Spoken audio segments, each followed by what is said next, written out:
caída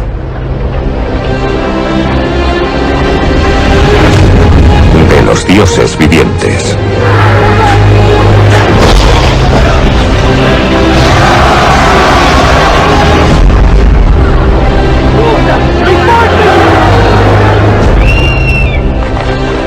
La civilización más grande del mundo antiguo se erige sobre el inmenso desierto.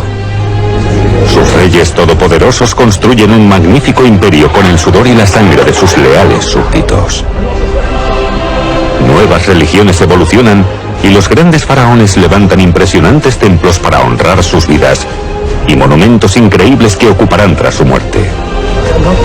Estos dioses en la tierra compiten por el poder, luchando violentamente en tierras lejanas y dentro de sus propios palacios. El antiguo Egipto ha dejado esfinges y pirámides, tumbas y tesoros. Su majestuosidad ha fascinado a arqueólogos e historiadores.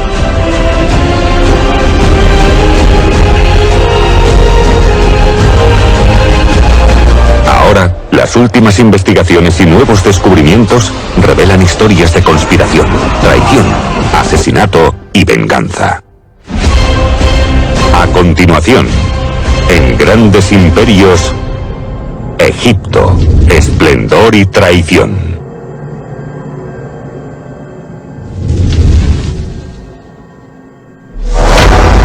Un nuevo faraón llamado Akenatón subió al trono alrededor del año 1353 a.C.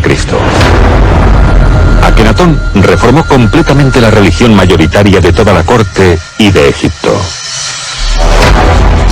Amenofis IV, o Akenatón, como más tarde sería mundialmente conocido, es considerado como el faraón egipcio más controvertido.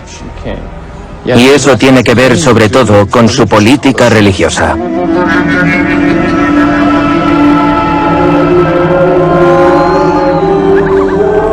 Su reinado comenzó en la capital, Tebas, y al principio sus políticas parecían estar en sintonía con los principios heredados de su padre. No parecía haber razones para cambiar. En los primeros años de su reinado no pasó nada reseñable. Dispuso lo que cualquier otro rey egipcio antes que él.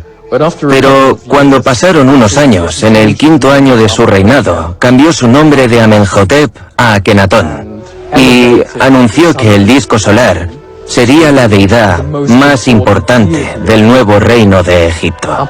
Hasta ese momento, el dios Amón había sido la deidad más importante del nuevo reino. Amenhotep significa Amón está contento o satisfecho. Luego se hizo llamar Akenatón, que significa útil a Atón. Akenatón consideró que necesitaba más poder y mejorar su legado. Creía que él y su bella reina, Nefertiti, debían ser adorados como seres divinos.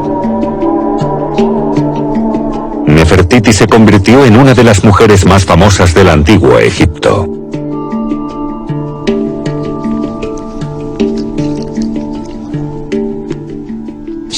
Ella era la gran consorte real de Akenatón. No conocemos sus antecedentes familiares, pero seguramente era descendiente de una de las familias nobles más importantes de la época. Durante sus años como consorte de Akenatón, alcanzó un poder sin precedentes, de modo que llegó a ser considerada casi igual al rey. Egipto, a principios del siglo XIV a.C., era el reino más poderoso del cercano Oriente.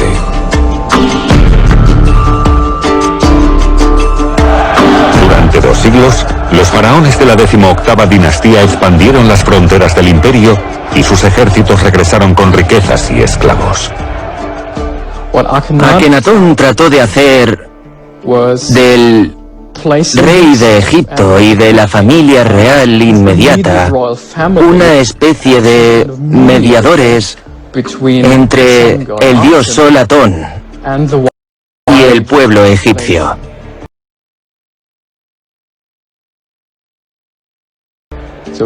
Al abolir una gran parte del panteón egipcio, se aseguró de que la población tendría que recurrir a él y a la familia real para que intercedieran por ellos ante el dios Sol. Por alguna razón desconocida, Akenatón tenía la sensación de que el rey egipcio no era tan poderoso como debería ser. En la religión tradicional egipcia, el rey era un ser que era al mismo tiempo humano y dios, y por lo tanto desempeñaba el papel de mediador con los dioses. Esta idea se enfatiza aún más en la religión de Akenatón. Su posición es aún más cercana a Dios que la de ser considerado solo una mera manifestación de Dios. Es el primer ser humano, en cierto sentido, creado por el Sol.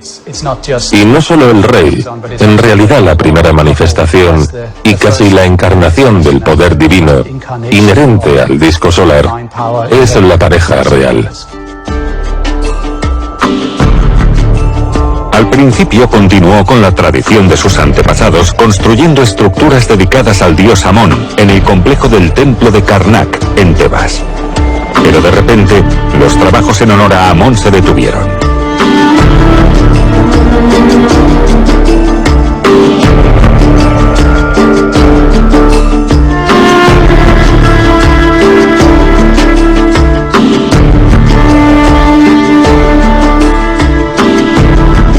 Mandó construir un templo completamente nuevo al este de Karnak. A diferencia del templo de su padre en Luxor, el nuevo templo no estaba dedicado a Amón. Su templo estaba destinado a la adoración del disco solar, Atón. Los nuevos templos fueron decorados con estatuas colosales de Akenatón y Nefertiti.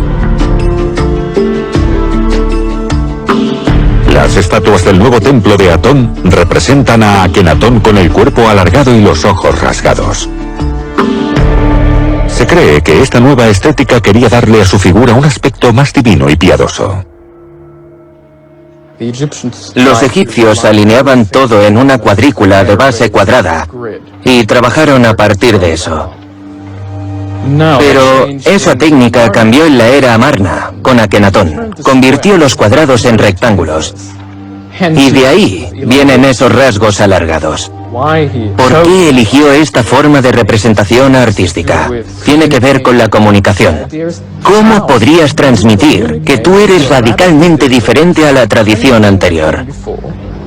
¿Cómo le comunicas tu mensaje a la población egipcia, que en su mayoría no sabe leer ni escribir? Para responder, tenemos que atender a los elementos visuales. Él eligió un estilo visual diferente, un estilo iconográfico diferente, para comunicar que él era muy diferente. La reina Nefertiti también se representa de forma novedosa. No se representó con el tocado tradicional de las reinas egipcias, con las alas de buitre, sino con esta famosa corona redonda, que es tan característica de ella. Quizá quisiera evitar el tocado de alas de buitre porque estaba conectado muy claramente con la diosa Mut. Ese tocado presenta a la reina como un equivalente o alguien semejante a la diosa Mut. Y la diosa Mut, que era el consorte del dios solar Amón-Ra, fue una de las diosas que a Akenatón no le interesaba, y de hecho fue retirada de muchos lugares de culto.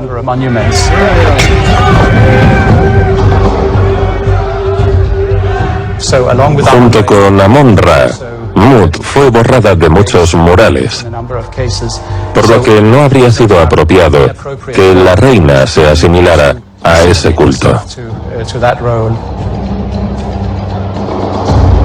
Akenatón toma después la decisión más escandalosa. Decide trasladar toda la capital a una nueva ciudad que construirá a 400 kilómetros de Tebas, El Amarna.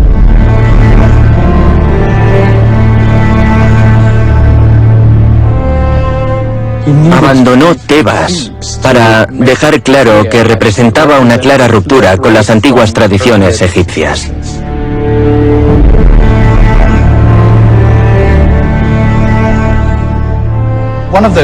Una curiosidad acerca de la Amarna es que estaba en medio de la nada. No había presencia de otros dioses porque no había ningún otro culto en ese lugar. Y esto es precisamente lo que buscaba al salir de Tebas, donde las estructuras religiosas centenarias habían creado un sistema particular de adoración al dios del sol anterior.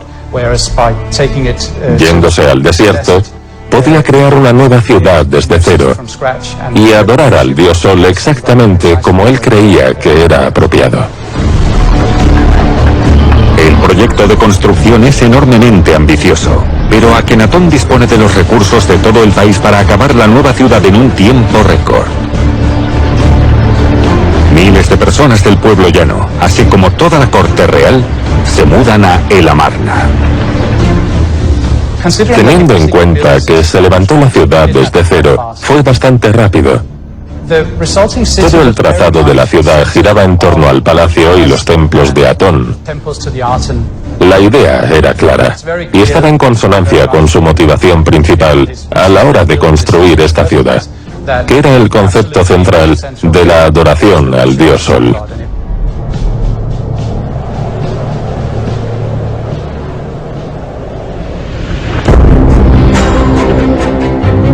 Las tablillas de barro encontradas en El Amarna desvelan las rarezas de la vida y la política diplomática del reinado de Akenatón. Evidencias mucho más reveladoras que las típicas imágenes grandiosas de los relieves del templo. El ritual matutino se lleva a cabo de la misma manera cada día. El faraón sale de palacio, entra al gran templo por el pórtico y encuentra el gran altar central cubierto de ofrendas. Cuando va de su palacio al templo lo llevan en carro. ¿Por qué? Porque el rey casi nunca toca el suelo, aunque el suelo de El Amarna sea sagrado. Lo han pisado sus súbditos y por lo tanto es impuro. Solo el suelo del palacio y el templo se consideran puros. Desde el balcón del palacio, Akenatón y Nefertiti a menudo se presentaban ante sus súbditos en su papel de dioses vivientes.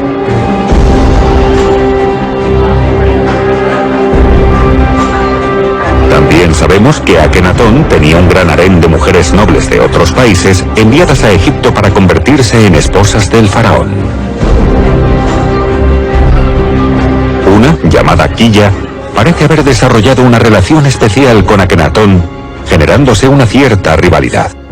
Quilla era una esposa secundaria de Akenatón, y es muy posible, como en otros casos similares, que surgiera algún tipo de rivalidad.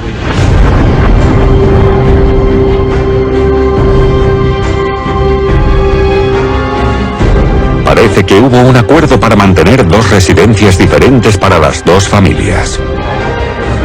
Pero Nefertiti es la primera dama y la consorte real, y tiene una ventaja fundamental. Ella también es considerada una diosa viviente, así como sus 6 hijas. Lo que sí es cierto es que Quilla desaparece en cierto momento del reinado de Akenatón, y ya no se sabe más sobre ella. La falta de indicios parece indicar que perdió el favor real o que pudo haber muerto. Akenatón lleva en el trono 12 años y su poder es ilimitado.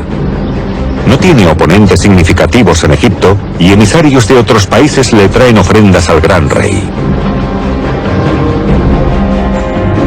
Pero entonces la situación toma un giro desconcertante para Akenatón y Nefertiti.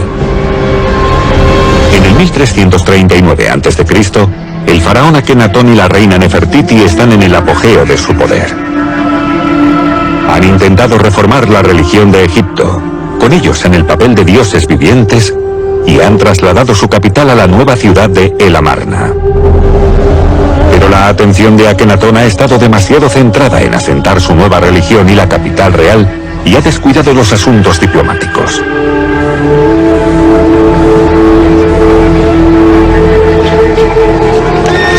Un poderoso pueblo del centro de Turquía, el pueblo hitita, se ha apoderado del cercano reino de Mitanni, un aliado clave de los egipcios, debilitando parte del poder del faraón.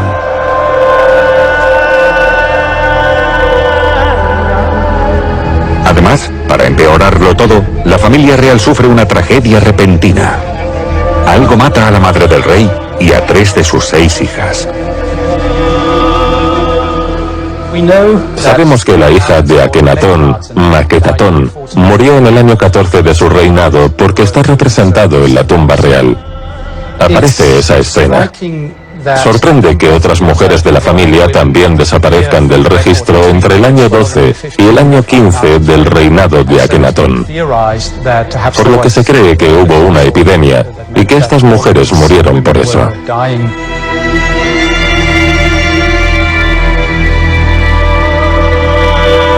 Es una noticia terrible para Akenatón y Nefertiti, una pérdida trágica para la familia, pero también un mal presagio para la nueva religión de Atón. Los sacerdotes descartan el nuevo culto y vuelven a sus creencias anteriores. La mayoría de los súbditos nunca han abrazado la nueva fe. El impacto de su reinado probablemente se aprecia mejor en el asunto de la teología que en términos de política interior.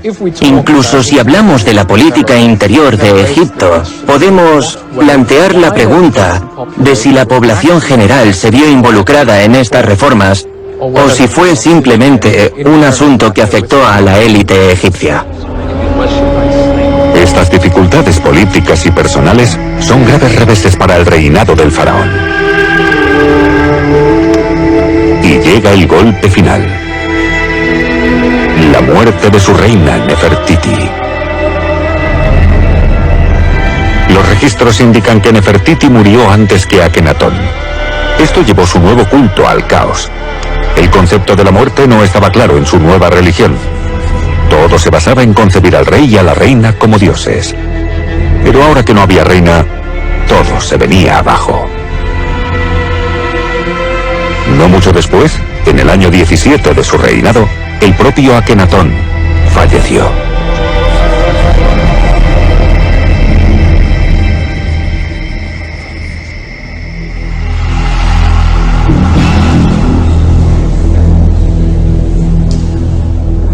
Sin los dioses vivientes, la nueva religión no tenía sentido. Pronto, todo el culto se vino abajo. Apenas 3 años después de la muerte de Akenatón, la capital del reino se trasladó de nuevo a Tebas y se reabrieron los templos de Amón. Pero algunos de los cambios del faraón herético perduraron. Se ponía mucho más énfasis en la relación personal de los fieles con los dioses. Esto parece un efecto del periodo de Amarna, de la religión de Amarna, ya que el dios del sol se había vuelto más accesible al haberse vuelto visible. No era el dios adorado dentro de un santuario oscuro al que solo podían acceder sacerdotes del culto, sino que habían podido verlo.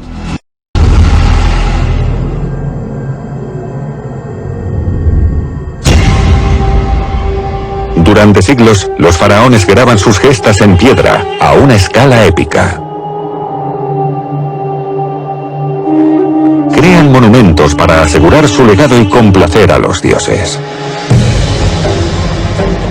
Construyen fantásticas tumbas para asegurarse un puesto en el más allá.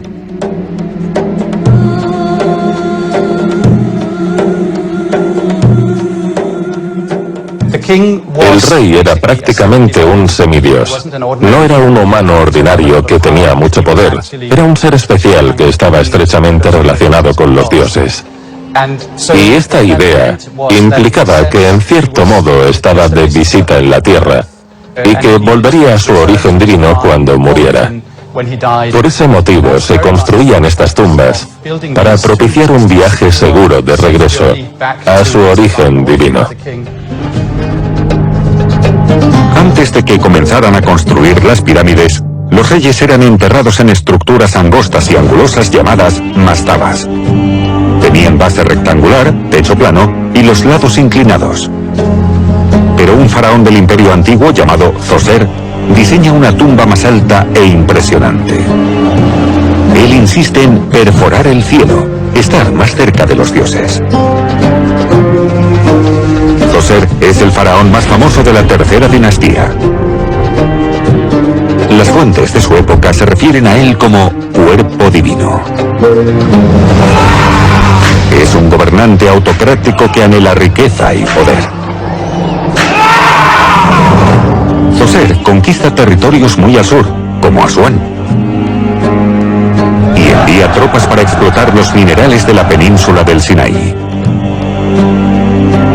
El cobre y la turquesa son algunas de las riquezas que llegan a su corte.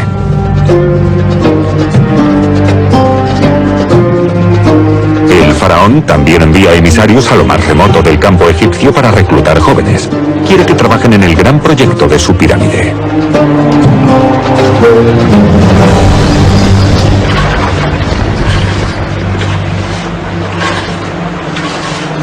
Los trabajadores llegan en barco y formarán parte de las enormes cuadrillas de obreros.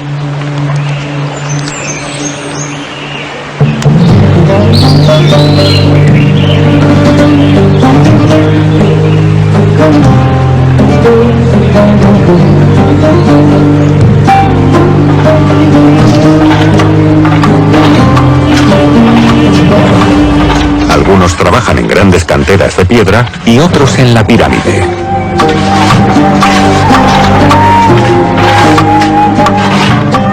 Zoser ejerce un poder absoluto sobre sus súbditos.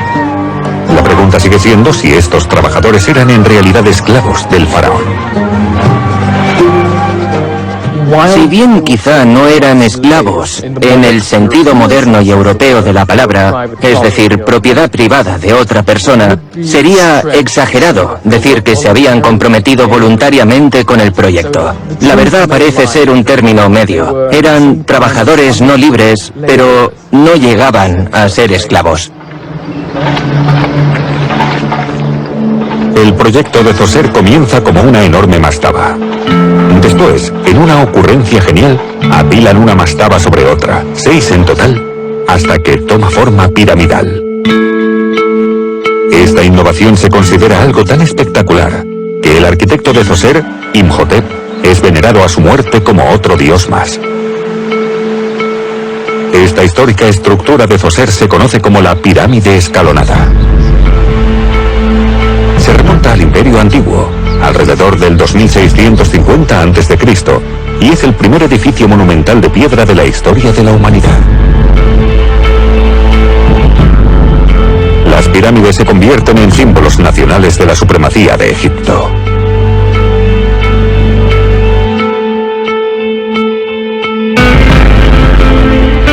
No se escatiman gastos para crear estos magníficos monumentos, incluso si eso implica que las ciudades y sus habitantes viven rayando la pobreza.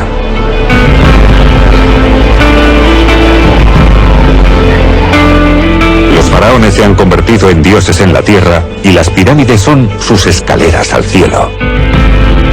Estas estructuras colosales representan el poder de los reyes para poner orden en Kemet, Egipto.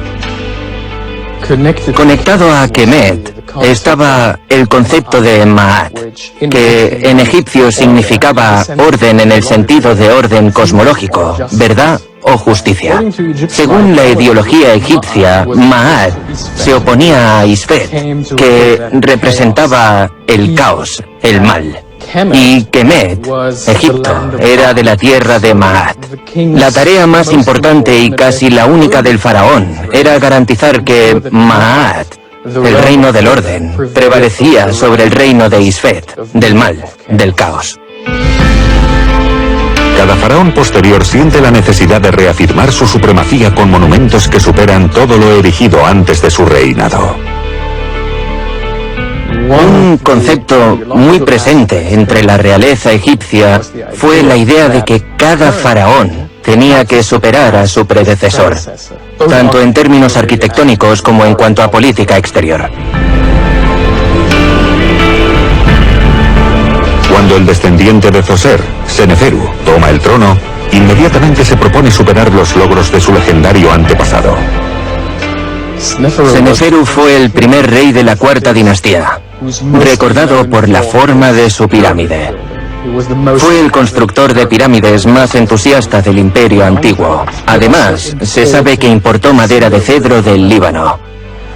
Según los anales egipcios, También emprendió una guerra contra ciertas tribus de Libia y Nubia, apresando a miles de esclavos y apoderándose de su ganado.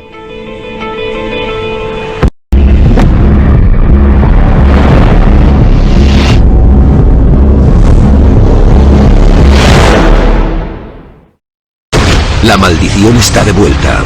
Esto parece una barra de oro. 140 millones en oro. Estamos a un paso de dar con el oro por valor de millones de dólares.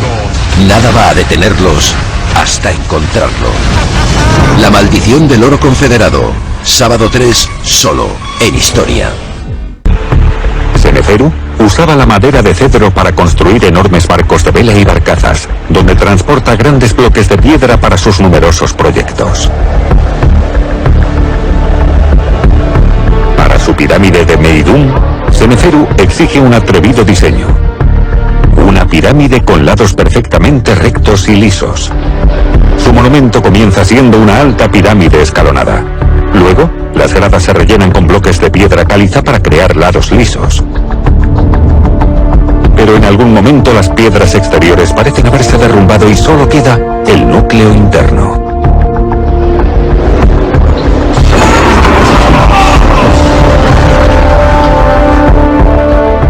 Los egiptólogos no saben si se derrumbó cuando él todavía vivía, pero algo llevó a Seneferu a construir una segunda pirámide unos pocos kilómetros al sur, en Dashur.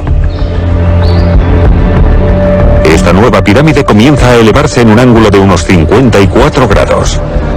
Pero las grietas de la cámara funeraria hacen que los ingenieros ajusten el ángulo a 43 grados para la parte final, resultando esta extraña forma y un nombre oportuno, la pirámide acodada.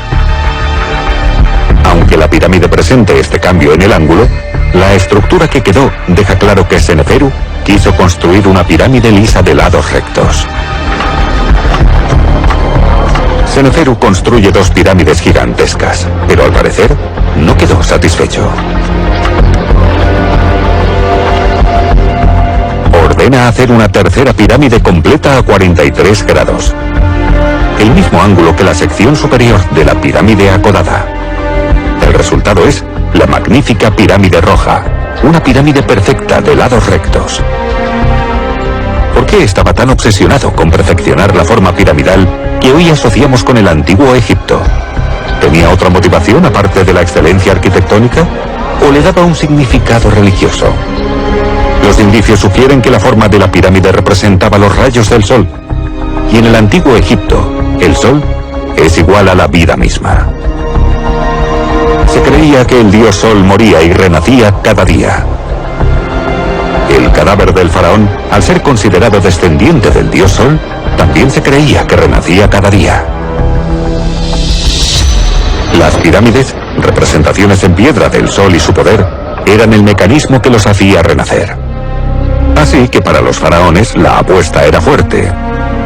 Necesitaban una pirámide perfecta para garantizar que este ciclo cotidiano y sagrado continuaría. Los descendientes de Seneferu llegaron incluso más allá en su búsqueda de la vida eterna. Los impresionantes proyectos del rey Seneferu demuestran claramente su inmenso poder, su administración y su organización.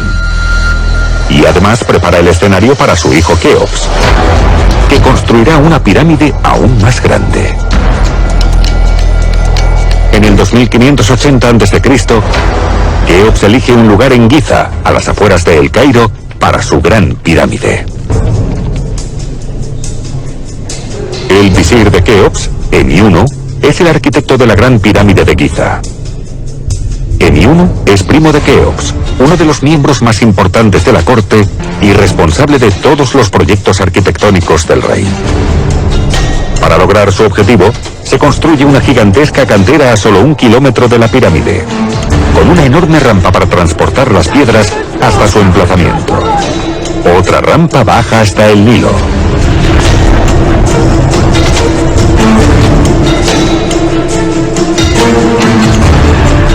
Durante unos 16 años se extrajeron 1000 toneladas de piedra, que se cortaban y arrastraban por estas rampas cada día.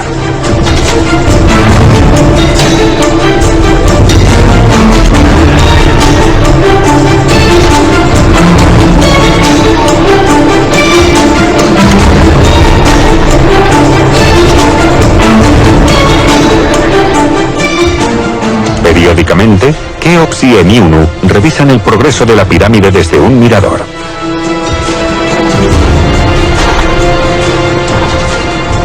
$25.000 hombres trabajando bajo un calor sofocante por un fin común, una gloriosa cámara funeraria.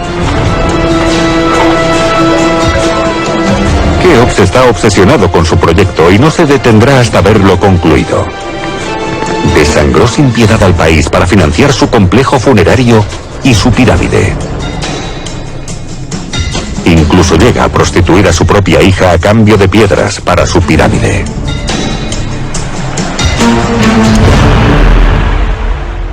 Realmente no sabemos cómo era la vida de los trabajadores.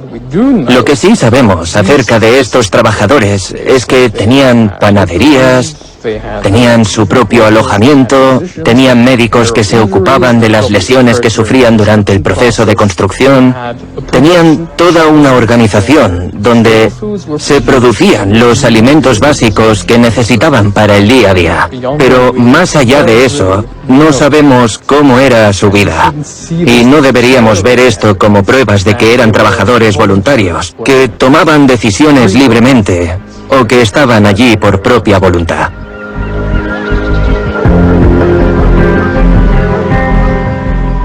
Tampoco sabemos cómo fueron seleccionados esos trabajadores, si se alistaron o si había un sistema de reclutamiento.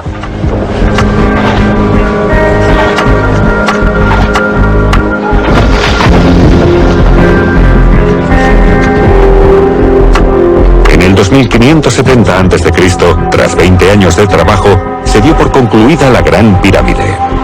Debió ser una visión impresionante. 4 años después, Keops es enterrado para toda la eternidad en su gran pirámide de Giza.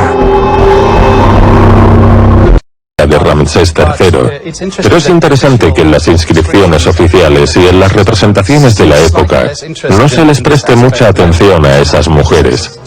La información que tenemos de quiénes eran, cómo se llamaban y cuáles eran sus funciones nos ha llegado por vías indirectas, no viene de las inscripciones.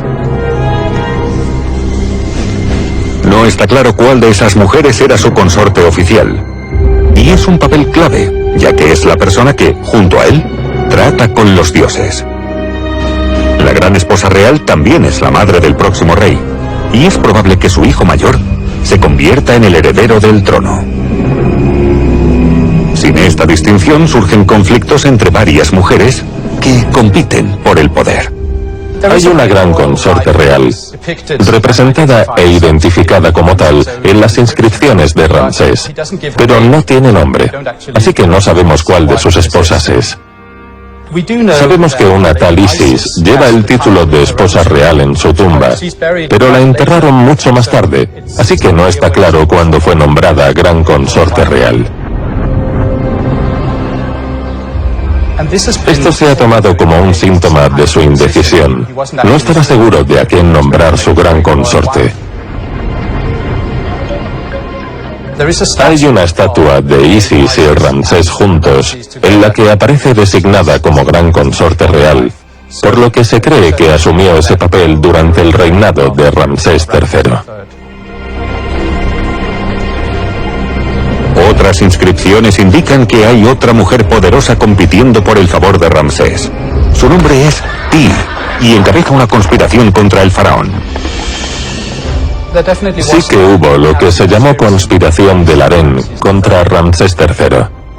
Una de sus esposas, llamada Ti, formaba parte del harén real y tenía un hijo, Pentaur, y ella quería que sucediera a Ramsés III en el trono.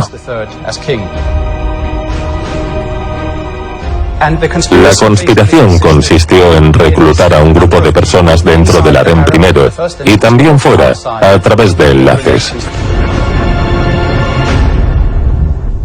Una de las mujeres del harén consiguió que su hermano, que estaba en el ejército, apoyara la conspiración, por ejemplo.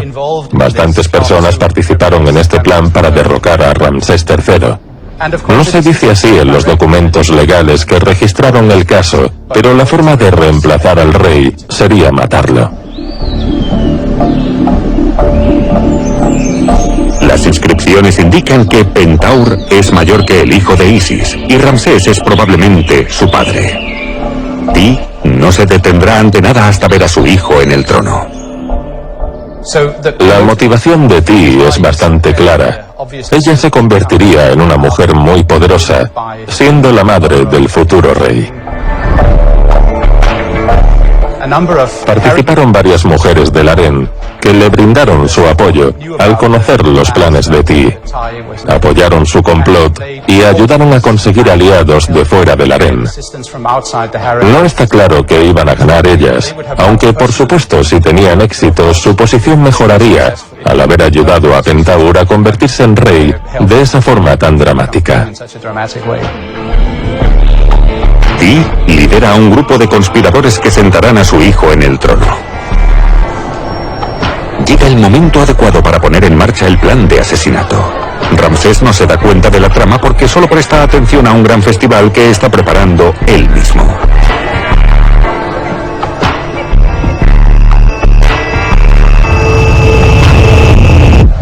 También está preocupado por los grandes desafíos económicos que tiene su reino.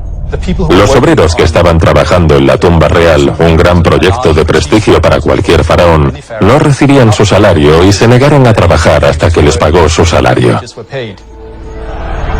Esta es considerada la primera huelga de la historia. Siendo un proyecto tan prestigioso, uno esperaría que le hubiera dado una alta prioridad al pago de esos salarios, por lo que el hecho de no poder pagarlos demuestra que realmente había grandes problemas económicos en Egipto en esa época. Ramsés está bajo asedio en su propio reino, mientras los conspiradores planean acabar con su vida e instalar un nuevo régimen.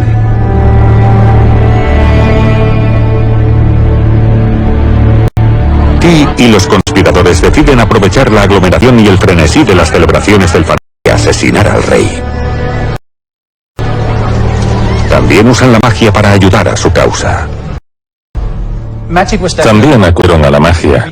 Hubo una transcripción del tribunal donde se detalla el juicio que se llevó a cabo contra los conspiradores, y la acusación inicial fue que se habían apropiado de escritos mágicos de la biblioteca del rey. Parece que usaron la magia contra los guardias del harén, y fue para conseguir que los mensajes entraran y salieran del harén sin problemas. También tenían imágenes de cera de los dioses y pociones. Las imágenes fueron introducidas de contrabando en el harén. Se prepararon en el exterior de acuerdo con las instrucciones de los libros de magia del rey. Obtuvieron éxito, pero lo envenenaron. Sin embargo, la momia fue reexaminada recientemente mediante tomografía computarizada y se hizo evidente que presentaba un corte en la garganta, lo que demuestra que había muerto de esa manera. Con ese corte era muy poco probable que hubiera sobrevivido, así que murió por esa cuchillada en la garganta.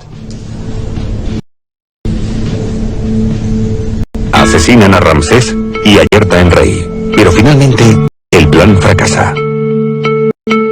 Para sorpresa de los conspiradores, su golpe de estado es rechazado. Los asesinos son capturados y el hijo de Isis, Ramsés IV, se hace cargo de juzgarlos. La mayoría de los conspiradores serán condenados a muerte, incluido Pentaur, que es obligado a suicidarse. A otros se les castiga cortándoles las orejas y la nariz. Ti desaparece de los registros, pero se supone que también fue condenada a muerte. Ramsés IV actúa rápidamente para demostrar que es digno del trono, pero el imperio egipcio está en declive. La época de los grandes faraones nunca volverá, y a pesar de sus defectos, Ramsés III será recordado como el último gran faraón del antiguo Egipto.